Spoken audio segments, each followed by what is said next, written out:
6:30. Let's call to order the June meeting of the Sawyer County Health and Human Services Board.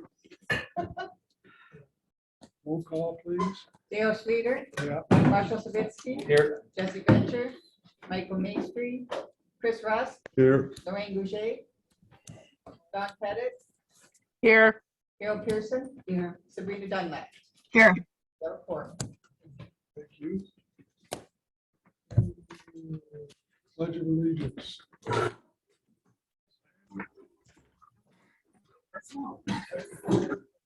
To the flag of the United States of America, States of America, to the republic for to the republic to which it stands, nation, one nation, under God, indivisible, with liberty and justice for all.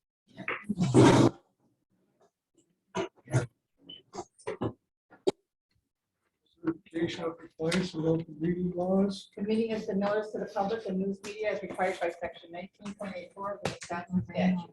Thank you. Meeting agenda. Any changes and questions? We'll move on to public comments. Anybody who wishes to speak can have 3 minutes. Do you have anybody in the audience that on the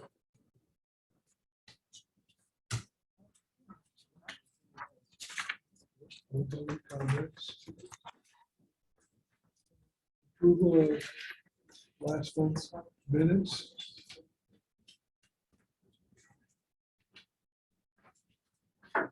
Seen them.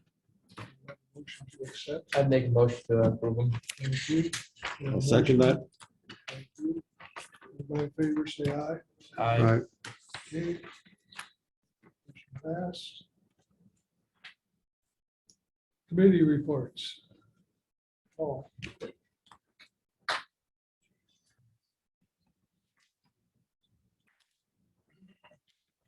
We don't have our real scale person Is there a reason? Did the rain? Oh, set I in? here. Ray's not here. Skip that. Right. I'm sorry. And you were gonna do the senior resource based upon the conversation you and Joey and I had since the last meeting. That's true. My mistake, sorry.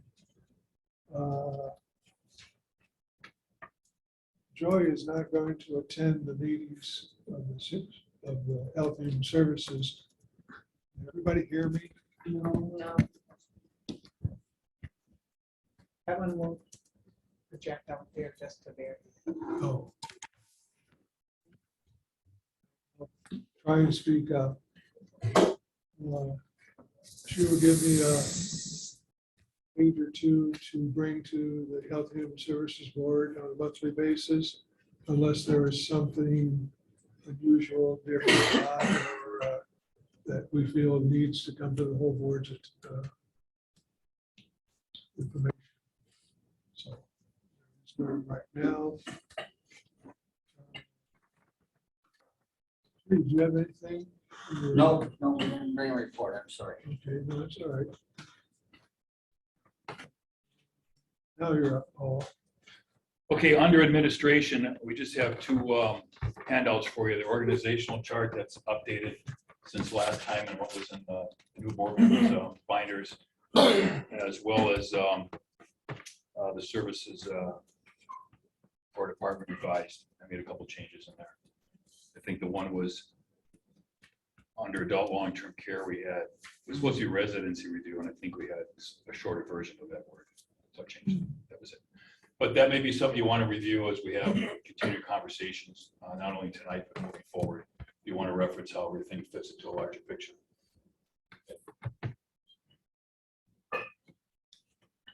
Okay, adult long-term care, you have a report from Lori Perlick. And the news on there is she submitted a resignation. It'll be done on June 23rd. Any questions or comments about her report? Sorry, this year ago.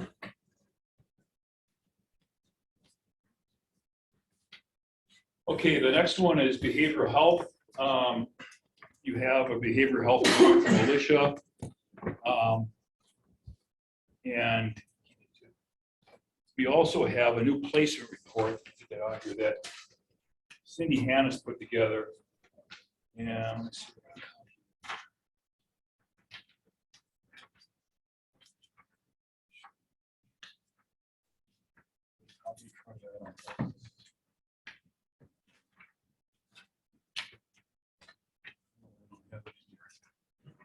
Which one? Oh, here it is. Okay. What she used to do is she used to identify like the top 10 individuals that, you know, what their cost was and where they were. We all decided to get rid of that and just go by month, the institution or the organization you're staying with. So you see Winnebago, Transitions, Brodelac, and all the costs related to placements. So you should be able to follow along during the year where we're at any one time. Including, each month she'll do a projection about these placements, and you'll see that on the bottom left in the bold.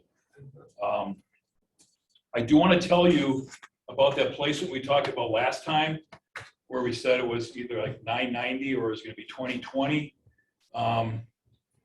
The one organization that was willing to take this individual, after getting reports from Winnebago, needed to up the services that this person's going to need. So it's 12 hours, it'll be 2-on-1 staff, and if the other 12 hours, it'll be 1-on-1.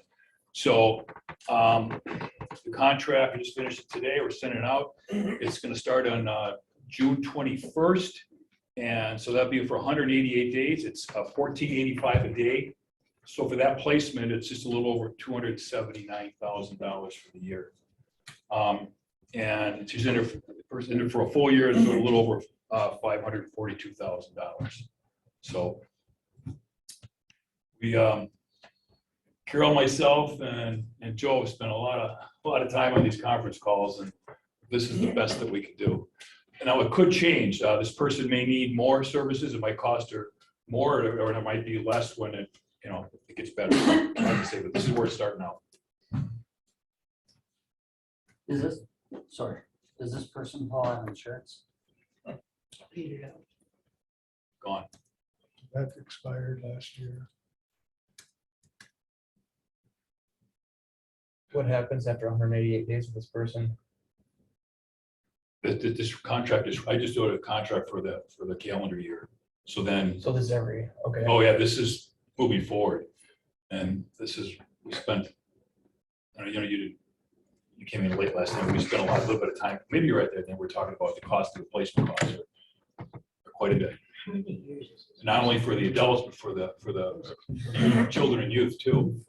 So This is a forever cost then, or? Yes. When did that? As long as the person needs the help. and it resides in the county.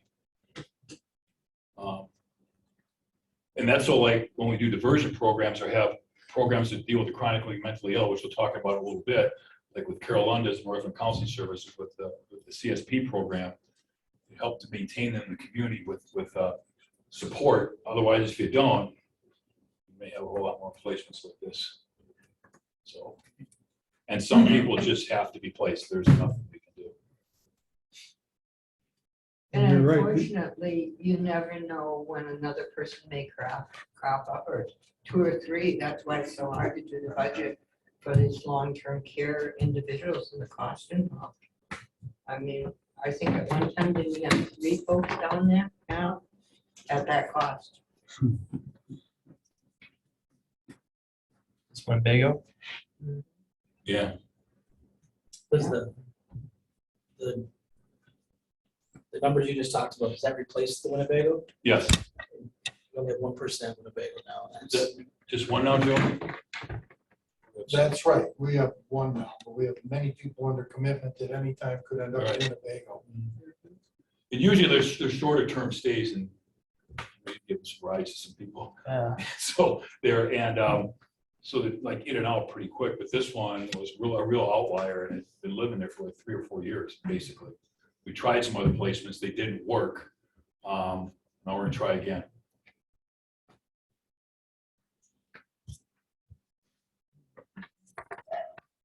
Okay. Okay, and you all should have in your handout, you should see this, quadrants. Behavioral health response. Oh, by the way, I want to talk about what we're going to do moving forward. After the last month's meeting, we decided to probably have maybe one unit at a time present each month. So we decided that, and I'm talking to Andy, that we would have behavioral health this month. And I'm getting the high cost ones, so that when we talk about the budget in August, you kind of have an idea of some background information on this. And next month we'll have Carla McKay here, the Children, Youth and Family Services Supervisor, talking about that unit. And there's high costs related to placements in that. And so before I have Alicia and Joe present, I just want to go over this real quickly. Task board kind of thought that the behavioral health, at least it's been my thought, they kind of thought this was centered on our behavioral health clinic. We're licensed for,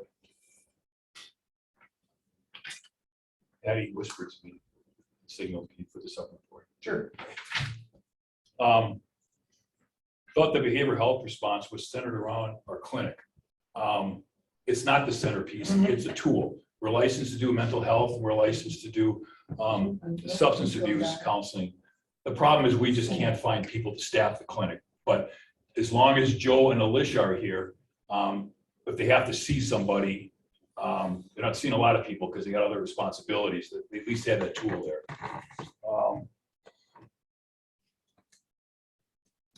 I also, as Joe and Alicia go through this, I just want to give you guys a heads up.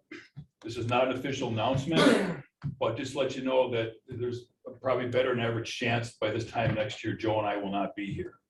I tell you that, and I've talked to Andy and Rose about this pretty extensively. The reason I bring that up is I'd rather just give 30 days notice and leave real quietly, but to let you know that there's going to, especially not with my position so much, but with Joe's position, the ramifications it's going to have on the crisis response, because he's kind of been doing it on his own in conjunction with Carol. And I think we're going to have a whole different model. And I've met with Joe and Carol about this, and we're working on some ideas on how to do that. The good news is that Carol is going to be here for the foreseeable future. But Joe being the primary on-call person, the days are likely coming to an end. So I just want everybody to know about this. We can start having conversations about what this might mean for the county, because this to me is a real big deal. So does the tribe, sorry, Chairman, does the tribe have a person like Joe that monitors the chapter 51, right? Joe, and you commit people? Does the tribe have that person? Because I know there was talk of that at one point. They've had an on and off crisis line. Where is that at? You know where that's at? No, Joe, I don't know. I know. I'm not aware of what the tribe is doing with that. Maybe doing some of that. Majority of, I shouldn't say majority, but a large majority of these calls with these tribal members.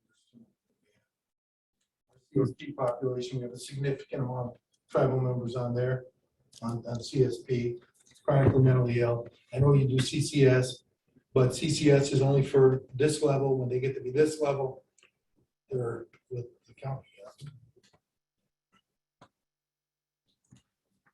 And I also want to tell you, we've Mr. Sleeter's direction, we just kind of let them give you an overview about the programs that they overlook, and not spend a whole lot of time or any time really talking about the challenges or gaps, except I'll make one opening statement is that I alluded to a little bit. We've had a real tough time recruiting staff to come work in the clinic. We've also had challenges with CCS having therapists within the area willing to be involved in CCS. Alicia, myself, and Patty were in a meeting with Taylor County, who's our lead county today, and we're going to have a follow-up meeting with Andy wants to be involved and Rose wants to be involved about is there an option for teleservices. But then there's a whole lot of other dominoes that might fall related to that. So we're going to have a lot of conversations between now and whatever to try to get this stuff resolved. So I think that's all I'm going to say. So Alicia's going to go over probably most of the stuff here in the upper left-hand quadrant. The coordinated services team, which she supervises, Children's Long-Term Support Waiver Program, and Comprehensive Community Services, CCS. And she's also the Behavioral Health Clinic supervisor. So, Alicia.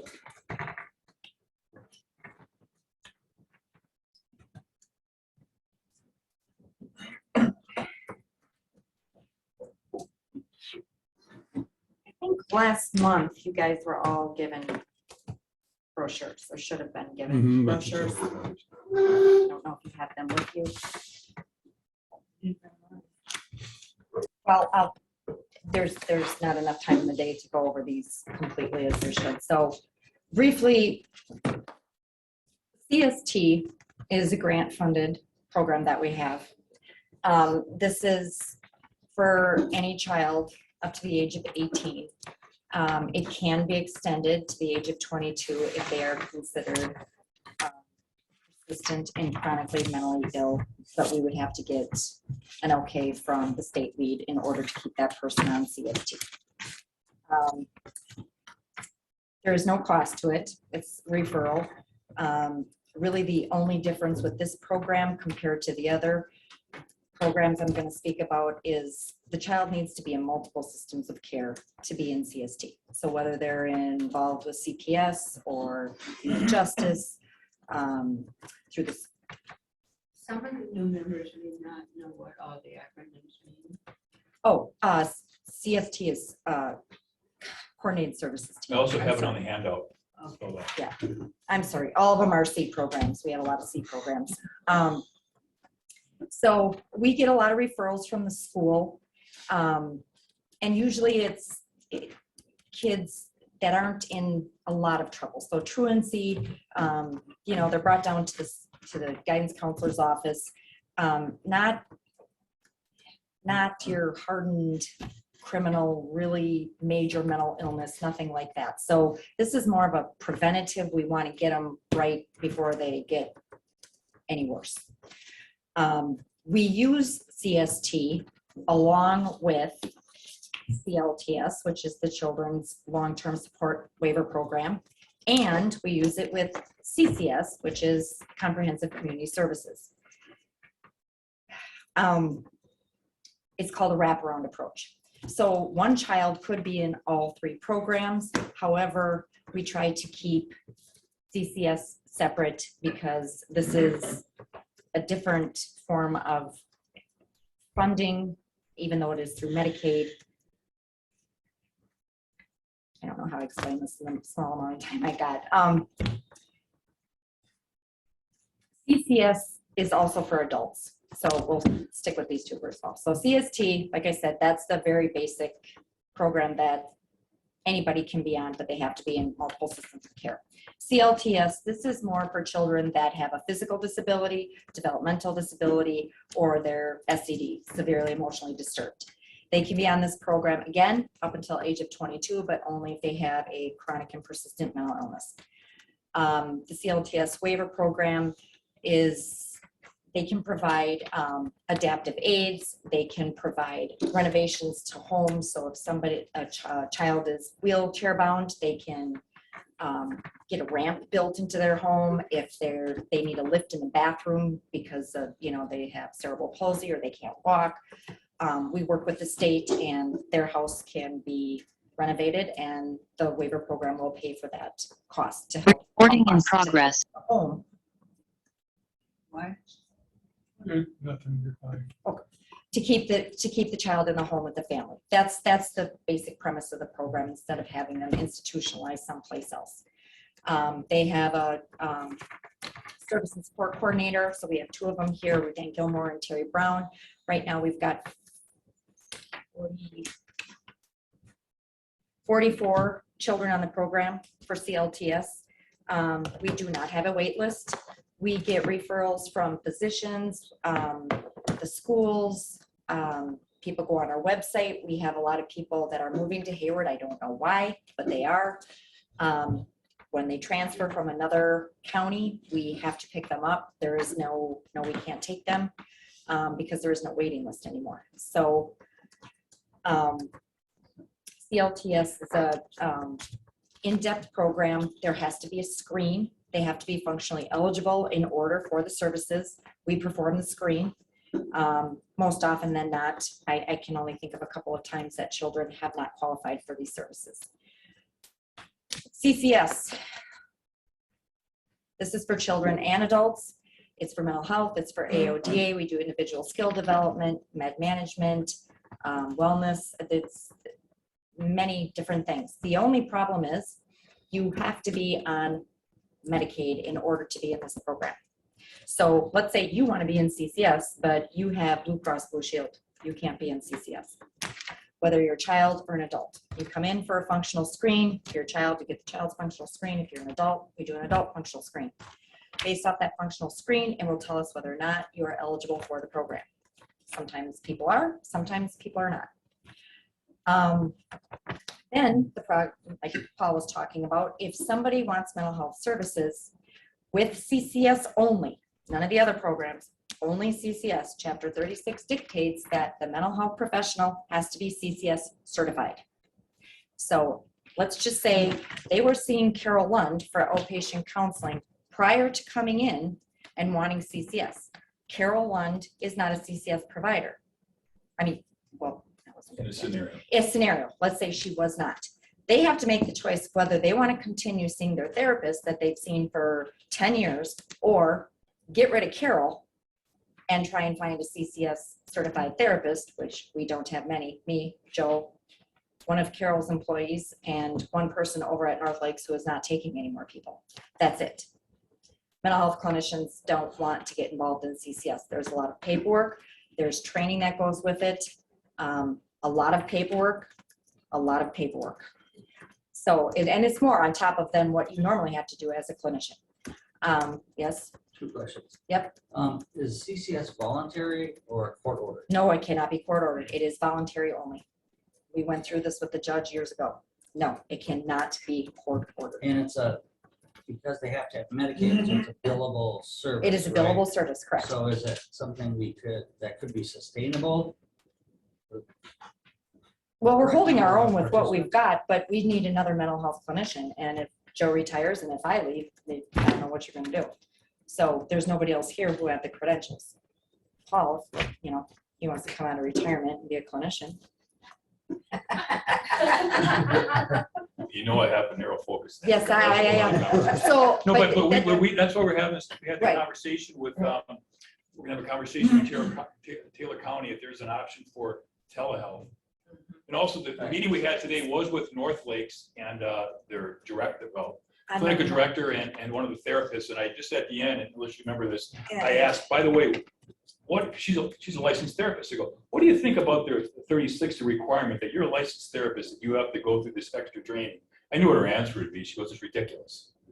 And that's a turnoff for people. You go through all the schooling, get your license, and I'm an LCS, a licensed clinical social worker. I think she's an LBC or She's a LMFT. LMFT. Oh, that was a double whammy because you got that fixed with the state Yeah, where they right. could do a diagnosis. So she can do it now, yeah. So it was just, it's just, and that's a real turnoff for trying to get somebody in the front end to do this. I have to do what? But when you go through, you know, and you get a master's degree, you wouldn't think that you have to turn around and go through more training, and it's Well, it's very, not just the master's, it's the No, license it's that the- well, says it's- that you have this. right, you have to. So anyway, Yeah. that's a real big problem, and I know there are conversations with the state, and Alicia's involved with those, trying to get that changed in the statute. Again, she was successful with that LMFT thing, which was huge, because this particular therapist couldn't give a diagnosis Yeah. otherwise.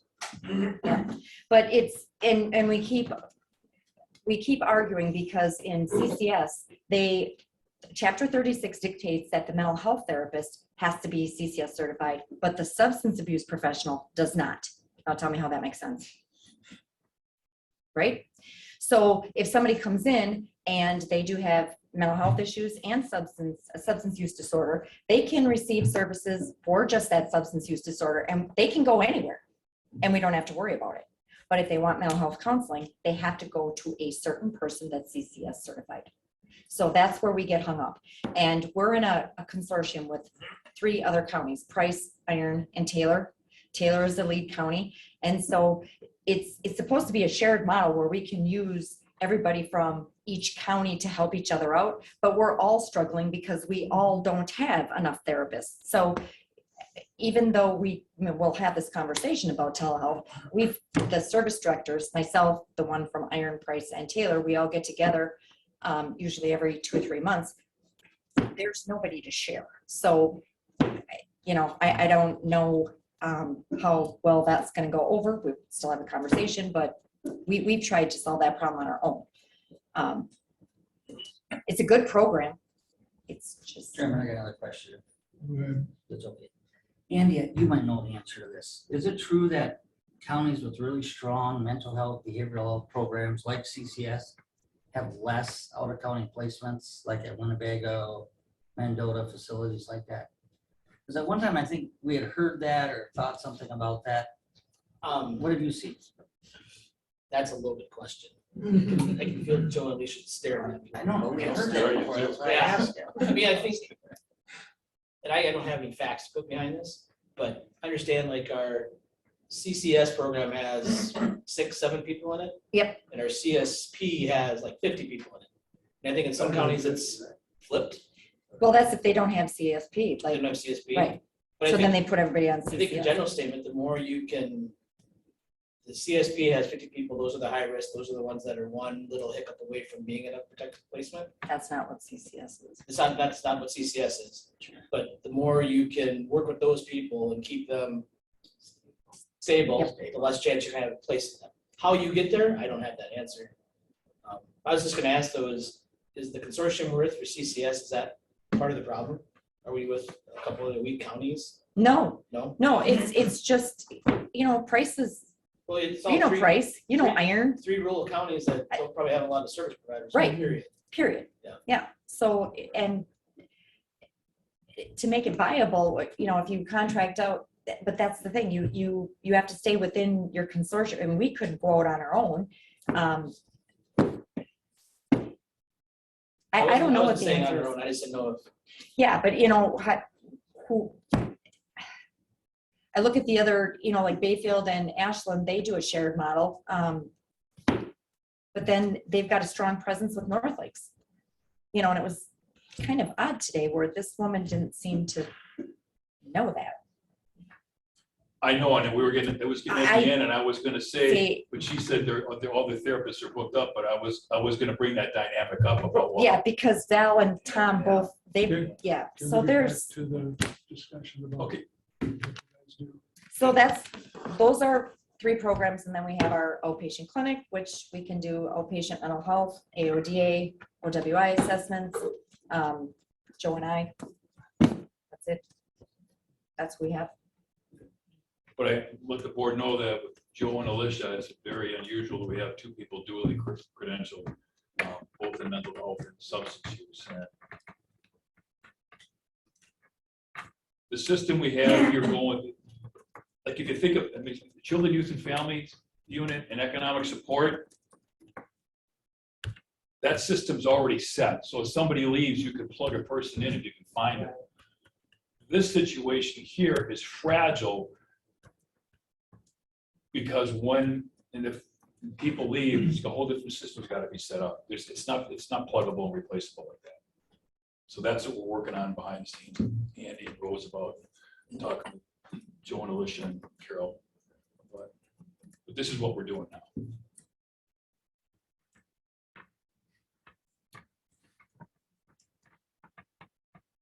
So are these mandated services and are they state funded? Because they're mandated. CLTS is mandated. So that's the Children's Long-Term Waiver. CCS is not mandated, and CST is not mandated, but it's a grant-funded position. And our clinic, of course, that's not mandated, but if we didn't have the clinic, then we don't do the OWI assessments. Of course, now with the rewrite of 75, we could just get a recertification for intervention services and just do OWIs. But if you don't have 36 or 35, you can't do 36. So when you see all these 35 is numbers, mental health, yeah. 75 So is it's LVA. like if you don't have this, you can't do this. So if you don't have a license in 35, which is mental health, you can't do CCS, which is 36. This is why I was saying at the It's so last meeting, how complex. far back we peel the onion, because Yeah. there's a whole lot of dominoes, but I think with Mr. Sleater's direction, he just wanted just a quick overview like Alicia gave tonight, correct? Which was fine. That's- I have a couple of questions for you though. You said that there was no waiting list. No, Is that because there's nobody that wants to get in, or because the state says you have to take everybody as soon as they show up? There was a change. Can you there was, explain what yes, happened? there was a change in the way that the state did things. Let's see, was it 2019? This year. this year, but yes, because in we're trying to get them off in 2019, it was still on, wasn't it? It was all still on all the way through 2021. In 2022, I thought- we were directed to get rid of the waiting list. Yeah, but we never, But we it never is- had one, but But starting in 2022, they actually back funded it, okay? So every county had a point in time, a line in the sand of saying, you owe, this is the amount of money, county money you put into this program, you owe that for the rest of your life, Yeah. okay? But they will pick up everything above that now. And Kinda so like we they're, did with Northern Bridges. what? Northern Bridges, when they did away with the waiting list. Right, so, yes, so the long-term care program also has that line in the sand, economic support, there's several programs that they've done that with. That you always have to guarantee you're putting that amount of money in. The difference between economic support and long-term care, there's this amount you have to pay, that's a minimum you have to put in. Mhm. This is the maximum we have to put in.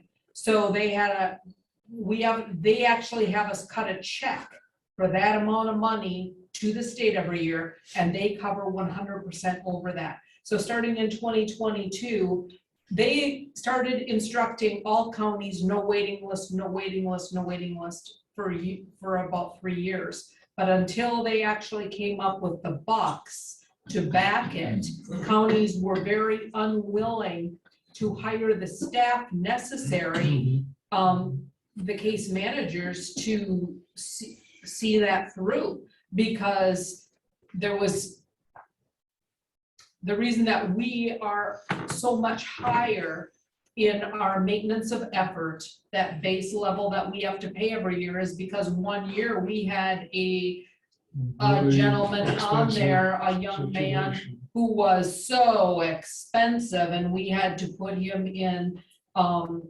different residential facilities and everything else that we had to pay for.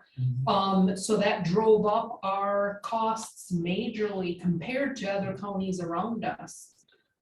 Is there- Because once you put a child on, you must pay for all services that are identified. No choice. And that's not, you can't appeal that decision because it was an outlier. Nope. you did. Well, we tried, Tried. but it didn't do any good. And when you said that if the person has insurance, then they're not eligible to be covered on what part of the program? is that? CCS, Comprehensive Community Services, Medicaid funded only. But the person who has insurance, the insurance company can pay for those services. No, Yeesh. it's just for Medicaid funded recipients. CLTS, they have to be Medicaid Medicaid. eligible also Yep. in order to even So be if on the- the program. So like if you wanted to be on CL or CCS and you came and you saw me, I'd have to say, sorry, Dale. I'm on Medicare. I'm on Medicare, Med- Sign them up, get somebody else on. Go around the room. But you know, but Blue Cross Blue Shield, whatever it might be, that we've had people who have called about that, and we've reached out to the state, and it is Medicaid recipients only. That was actually on our last, one of the questions on our last state call last week. That's, But there's enough people. I mean, yeah. that had get That's our state. What actually brings them to you if it's not court ordered or if it's not, is it just? Parents don't want to deal with their kids anymore. Teachers are irritated with the children's behavior. So basically CST starts to roll. Is that the first one? Usually it's CCS. Everybody thinks CCS is the magic program, and it's not. It's different for different people. It depends on what you need. One of the things you're running into is people that sign up for CCS think they're gonna get some goodies. Yep. Like they want this paid for and that paid for. And when they find out after they go through all the orientation and stuff and signing up, And the you know, I functions. don't want anything. Yep. I So thought we it was put gonna be in this, You're gonna hours. pay for my rent, or you're Yep. gonna pay for this, and then it's like, Yep. that's what you were into Yeah. that too. Yeah, so there are people that we will go through the whole, you know, kit and caboodle, the basics, the functional screens, spend 15 hours writing everything up. And then when they find out we don't, and we go through this with them, but I don't know if they're not paying attention, Right. hoping that maybe at the end when it says, yes, you're eligible, that means they get something and they don't. So when they find that out, then there's a lot of people that don't want the program, or the parents, you know, can CCS take my kid for the month? No, we don't take your child for the month. You know, I mean, you wouldn't believe the calls we get if people think CCS can do. You know, can you get us a car? Can you drive us down to Florida? You know, if we get on CCS? No. You know, my cat's in the tree. Okay, call the fire department, and that really happens. So, yeah. Thank you, Alicia. Thank you. Joe's gonna talk now, and I'm gonna center on the crisis response, and diversion and behavioral health placements and that sort of thing. I also want to add that Carol Lund, in addition to the CSP Community Support Program for the chronically mentally ill, does our mobile crisis. And then Joe will talk about that. So there's always an ebb and flow to everything that's going on here. I wanted to just say a couple of things. I mean no disrespect whatsoever, but to come up here sometimes and get the bum's rush when there's some really important things you folks need to know, we need to get a mechanism in place to share that with you. You know, because I've sat for so many meetings and hear so many things in detail, from things like the fact that the driver at the senior center's got skin cancer or whatever. I appreciate it, but I have some important stuff that you need to hear, or somebody needs to hear it, because there's going to be some catastrophic effects somewhere along the line. In response to your question, Tweet, I'm going to tell you this. Yes, programming, good programming saves the county money. But if you look in here and you look at this thing about what's the biggest problem here, I don't know where it was at. When the two greatest things are alcohol and drug abuse, that and mental health, that tells you what the state of your county is in, and you're gonna be spending money. It's just the way it is. I don't know where it was at. Militia had it out there. What page is it? Right here, page here. 665 responses, alcohol and drug abuse, 547 mental health, and it drops down to chronic disease, 289, communicable disease, 148, and goes, there's where there's your picture right there, where your problem is. That's where your cost is at. This is just a quick overview. These are police reports I've had since, for crisis contacts, since 5/16 through last night. I'm missing one from LCO because it was last night. These are people that have crisis intervention problems. There's 4 of these from Marshall Savitsky, and I'm so elated that he's on the board because he knows what it's like. And the majority of these 12, 9 of them are from the city police. And when you look at the people housed here, and this does not count the repetitive ones we had before the 16th from people with mental illness that are placed in motels here, some through the tribe, and then people react to one another. There's multiple drug use going on, and it's all this chaos. So when somebody is pounding the door, tribal member, not to say anything about a tribal, but tribal member that's in town here, it's on the city police. And God bless you guys, because you are really picking up the pace. And I mean, and then when you have people like where you have the attached photos from Mr. Marshall Savitsky, of a whole family that just moved here that's extremely dysfunctional, it appears there's going to be problems here. I just want to say that. And so not the point. And then like I hear stuff like Lisa Kish called me today. She's with one of the programs out there. We can't refuse anybody by nature of our program, you know, for these residential programs. They opened a place, the House of Hope across the street here, or is it over there across the street? Guess what? They're taking people from all over the state. Probation is calling them when they got an agent's got somebody they want to place. Guess where they're coming? Across the street from the courthouse, you know, and they're coming in here. And the other place on B here, taking people from all over. So the more you build them, the more they will come, the more you have a bigger courthouse, the more you have more people under commitment, the more you have drug and alcohol problems, it's just gonna keep going. I just wanted to say that. It's catastrophic, is all I can say. And I don't see it getting any better. We have potential to have more people in Winnebago or in those kinds of facilities. And then when you have laws that say that if you have a criminal or an alleged criminal who's here on trial for a significant charge, has to end up being under commitment to me while they're placed in Mendota because they can't be at the jail, even though they're deemed an out of state, then we're not paying the bill. But then when you start hearing that the person might want to reside in Sawyer County, there you go, deep into your wallet it's going to be. That's all I'm saying. So that's just the laws. So a little bit about, I would like to, I could tell you more about a lot of things, but you probably don't want to hear it. And I appreciate this being on the school board in Winter for like 10 years now, is something like that, 12 years. I know how these meetings go and you want to keep them brief, but there's a lot of information here that people need to hear. In regards to the OWI assessments, we just had a person get certified, another person besides myself and Militia to do assessments. I will say this, there's a trickle down effect. So that when you put a policy in place at your tribe, which causes maybe your OWI assessor not to be working there anymore, then the Native Americans have a barrier to get services. So for a while, since you haven't had an assessor in your clinic for some time, so now the barriers are they got to pay more money. And where are they going to go? So I will say this, that I worked with Gary Gerard and we were able to put something in place where he will authorize OWI assessments to be paid for by his department or the tribe or whatever in Sawyer County, because it's a barrier to people when they can't have a license. And you lost an assessor, how long ago? A year ago? In the middle of that COVID thing or something? Over a year ago? So that creates a barrier. Again, you make policies or you do things. I'm not saying they're right or wrong, but there's a trickle down effect on everybody. So the behavioral health service coordination, Carol wants to let me go take a phone call. Okay, she left to take a phone call.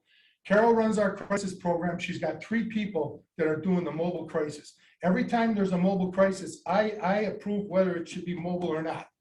50% of the mobile crisis is, 50% of the crisis I deal with, right, Marsh? Yep. Without making a mobile crisis, right? I'll go ahead and try to resolve it or talk it through before I wake her people up in the middle of the night, because they're the ones doing the CSP people with almost 60 people. And they got to get out in the middle of the night and then go to work the next day with the most difficult clients. So I try to resolve half of them. And I got the data on how many that was, but it was a pretty significant amount that I resolved. And when her people go out, they call her up because she's the supervisor. She has to be in. Like last night, I had one and I had her person was called. I got called at 9:30. Then it went till 11:30 and the person ended up going to jail, because the person stated they weren't suicidal anymore. And when people, sometimes they get arrested, they say, I want to kill myself. Oh, then everything changes, right? But that's a good way to not maybe sometimes always go to jail. So behavioral health services are done through, I monitor all that crisis stuff.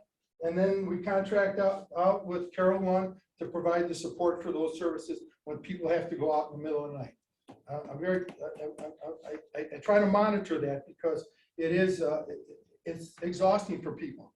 Not only get exhausting to get woke up in the middle of the night and have to wait and go through it, but it's exhausting if you got to drive here in the middle of the night to meet somebody face to face. These other clinics, whether it be LCO clinic or North Lakes or any of these other clinics, they may be seeing people, but they don't provide the crisis when shit goes to hell. When does it go to hell? At 12 o'clock, 3 o'clock in the morning when somebody's drinking, when they're doing this, and then all of a sudden, boom, they start texting somebody and the whole world lights up. Now, beginning July 16th, the federal government 988 becomes the emergency response number, just like 911. It's the mental health crisis number. So as soon as somebody, July 16th, when somebody here is breaking up with their girlfriend or boyfriend or whatever the hell they're doing, and they dial 988, it's going to go right to the suicide prevention hotline that we're dealing with in our area, and then they're going to be calling us. So, they'll try to resolve it, but most times 50% of those calls will call us. So I will see, I believe there will be an increase. I was hoping to be retired before that 98. That was my plan, to get the hell out of here before that. But now I'm thinking the way the government's going and the money and all this stuff, I might not be able to retire. I might have to apply for the director job. I mean, it might have to happen. I might not be able to leave. But the truth of the matter is that our crisis response, we could not do it without Carol. She's very willing to continue to say her people will do it, but some of them are getting old like the rest of us. So I don't know. There's a couple young ones, yeah, a couple young ones. So as somebody mentioned earlier, I think, or it was Andy or something, those people that are on that crisis program or on the CSP program, there's a percentage of them that are court ordered, okay? And then there's a majority are court ordered. And then there's a percentage of them that things happen and they end up hospitalized. And those could be the ones, the variables that you can't always determine whether or not you're gonna have some significant expenditures. Just like the scale that we're getting out, they wanted $2,000 a day. That would have been 700 grand a year for one person. You know, I try to make the state say, when you got a county of 17,000 people and you're spending, what are you spending? 8.5 million on health and human services, and you take 700,000 for one person. Think about it, do the math. You get a couple of those in there, there's people that aren't getting services. I don't know why the state won't help address that. But anyway, there's the behavioral health placements and diversions are coordinated through us. Behavioral health placements, we have people in Trempealeau County, Winnebago and Mendota are the two most expensive. We have people that go to group homes and things of that sort. Anything you could suggest? Anything I'm missing on that? Okay. As far as we have the transitions facility, the CBRF, 8-bed, and we try to use that. It's morphed. It started as for something for drug court, but now it's morphed into more our mental health placements for people that are under commitment or in that program. And we utilize Carol's crisis bed, which she has up in Ashland. She also has a crisis bed for juveniles that you haven't been able to open yet, correct? Or we're right on the fringe of opening it because she can't find staff. It's one of 3 in the state. It's a beautiful facility up in Ashland. She's committed to doing that with Ashland County because she provides crisis for Ashland and Bayfield, am I correct? So with the adolescent one, it would be great because we only have 1 adolescent hospital, maybe 2, but that we can use in La Crosse or in Sacred Heart. And a lot of kids, if they need a crisis, especially young girls, crisis a lot, it seems like it would be nice to put them in a crisis bed rather than handcuff them and take them 5 hours to that monolithic institution of Winnebago and see what that's like, you know. And if you're a 12-year-old girl going in that facility with people up to 18 years of age, I don't know. I just don't like it, you know, myself. I don't think it's good for them. But we do use that. Basically, I think I covered out, we have received some contracts from other counties to put people in transitions. Okay, we have the CSP program I mentioned. That's the main program there. Some counties don't have CSP. I don't understand what they do with their very mentally ill people. And we have a lot of them here, significantly mentally ill. If you look at the drugs they're prescribed by psychiatrists, and it's not, you can't say it's one psychiatrist, multiple psychiatrists have seen these patients and prescribed psychoactive substances because of their delusional thinking. And we know what happens when that gets awry. We get more hospitalizations. So that's about it. OWI assessments, I do that. And we refer people a lot to the tribe for the services because they are providing the counseling there, which is really good for people. It's not a barrier, but I'm all about accessing services for people. And that's what I've done all these years here, is trying to give people services. You know that, Carol, right? Absolutely. Always. And, you know, I just think that we're right on the cusp of things being not good. And, you know, I just want to say that because, you know, I mean, I know how the law enforcement deals with it. I spent time in the squad car. I worked, you know, many years filling in shifts for the city and the county. And when they have these situations, they're seeing a rise in the mental health problems. And with 988, that's all I'm going to say. If you want more, you can always ask. Can I make a statement? The 988 can't even get staffing to man the phones and what's happening. That'll be a round robin. And these folks that need help, they're in crisis. You know where that's going. There's going to be a lot of suicides, a lot of commitments, big costs. And the government hasn't given the agencies that are running the 988 the money to hire the staff. So it's coming online and there's no staff. Yeah. That's a big thing. Yeah. Because there's no money the counties are getting for extra people. Right. Right. But you will have the extra costs from the crisis. Absolutely. Absolutely. And the transports, you know, it's happened now that sheriff's department can't even get transports now. They'll contract out with a company called Eagle Talon out of Green Bay. So, not Green Bay, out of Lacrosse. So if I need somebody to go to a hospital after the police have brought them in and they can't, nobody bring them, they call, get this place to come over from Lacrosse. All retired police officers, everybody keeps working these days. They come over here to pick them up, and then they do the transport, then they come over, then they go back to Green Bay. And we get the cost on that, or Lacrosse. The other outfit used to be out of Green Bay, but this one's doing pretty big. So that's it in a nutshell. Yeah, thank you. I do. Chairman, I got one question for Joe. Joe, are these, like these commitments you do at Winnebago and Mendota, are they court ordered? Recording in progress. Does a judge have to order these? No, the judge orders them based on an evaluation by 2 psychiatrists, and if they recommend that level of placement, you know, the law is you go to the least level of placement. Right. That's why you could have a murderer in the state hospital, and if he's doing good and taking his pills and not saying things, he's gonna come out. Because you can't keep them in there just because that's what they did, you know, or allegedly do. They gotta come out. So it's least restrictive.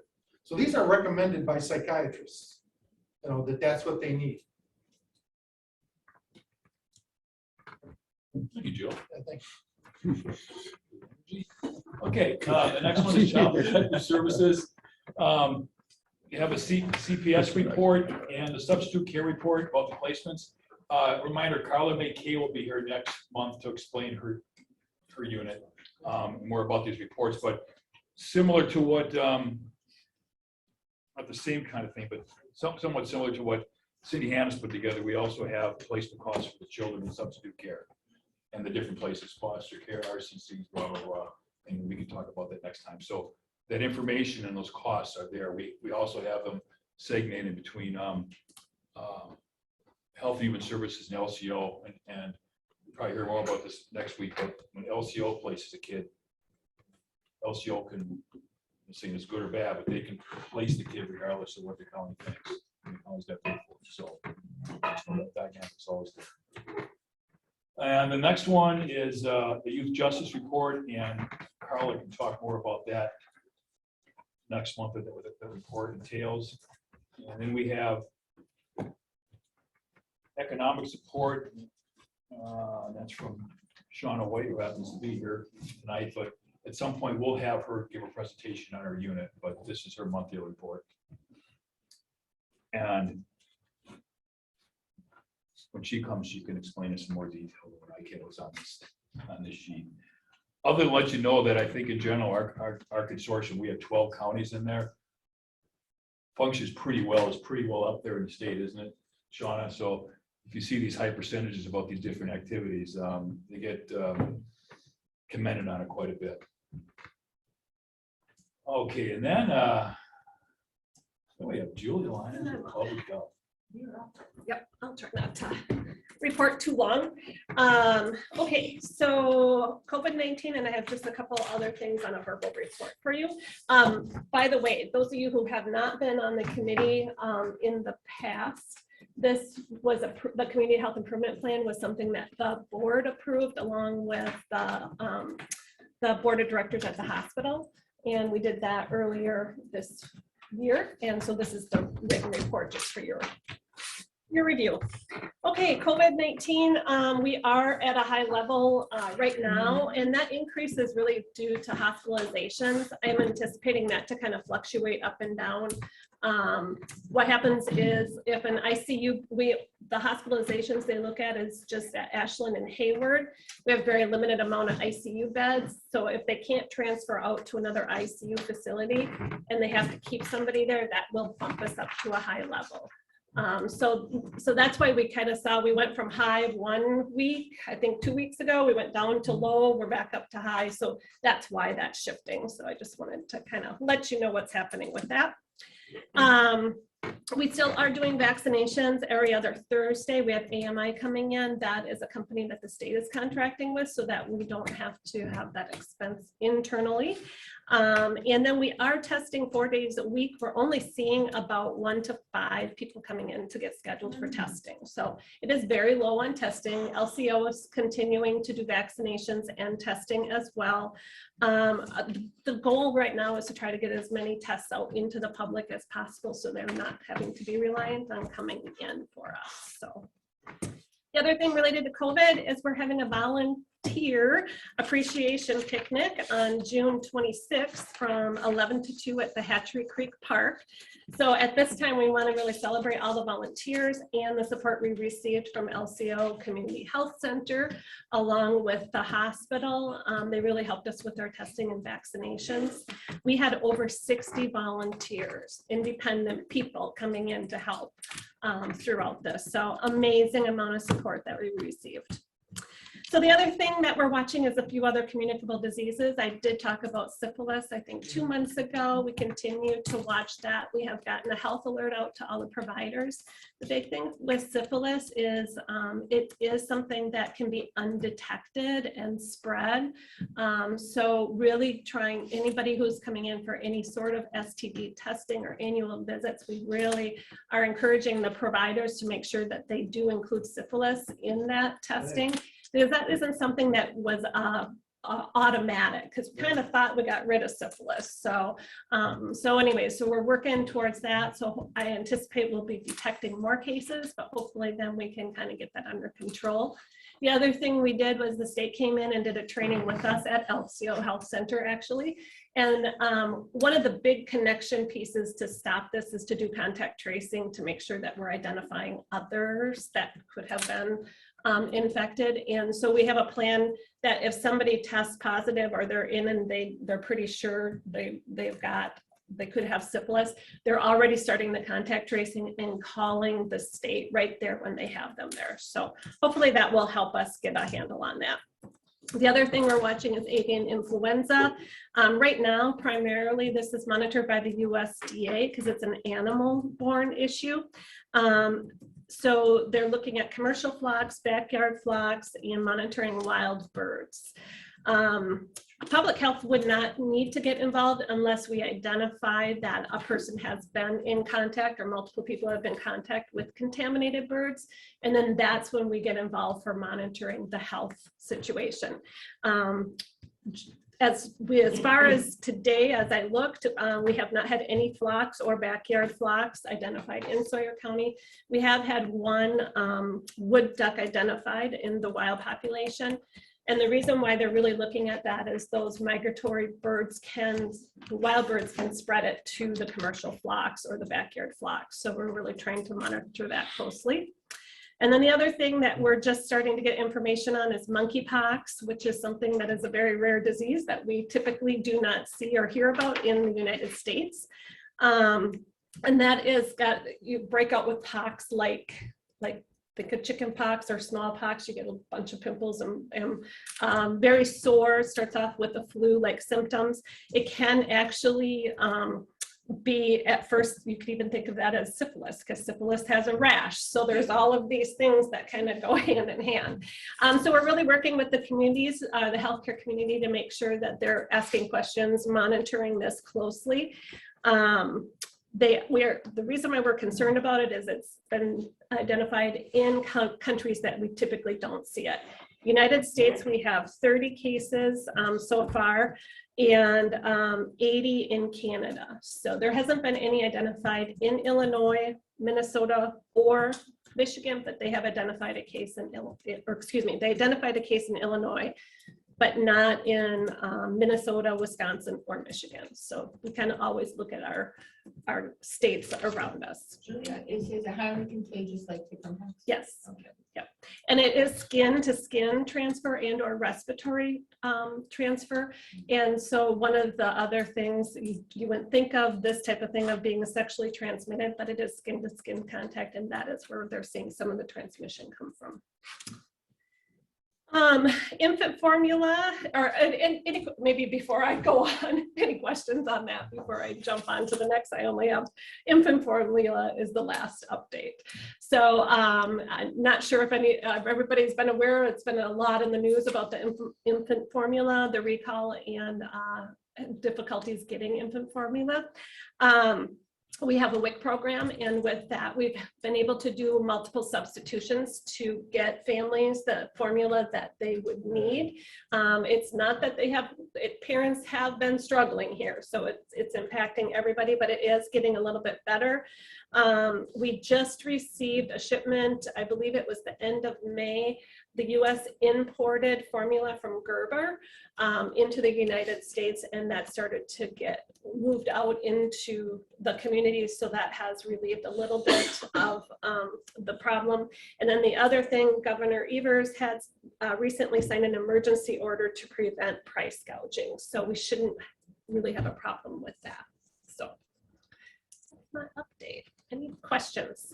What was the problem with the infant formula? Well, Michigan, I believe, Michigan went down because there was contaminated formula. So all the formula that had been out from a period of time had to all be recalled. So that caused a major problem. And then that took a few months for that plant to get cleaned up and to come back online, and it has just recently come back online. So I know that the legislature is really looking at putting some money into protecting the supply chain and what that looks like. So I anticipate some changes coming forward in the next Federal legislation? federal legislation. Yep.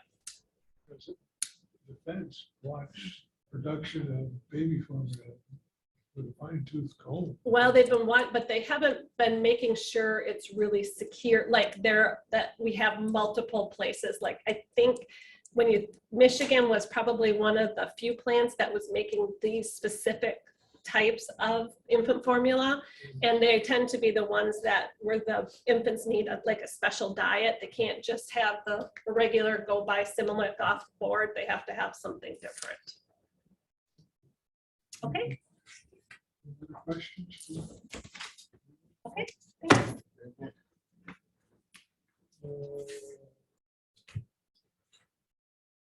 Fiscal year framework's coming back. Budget, purchase services, you have the recap, supports, questions or comments, Pat is here. Any comments, anything for future items? I have a question. Is it in August, we're gonna start talking about the budget in here for 2023? You'll be getting your initial budget papers the next week.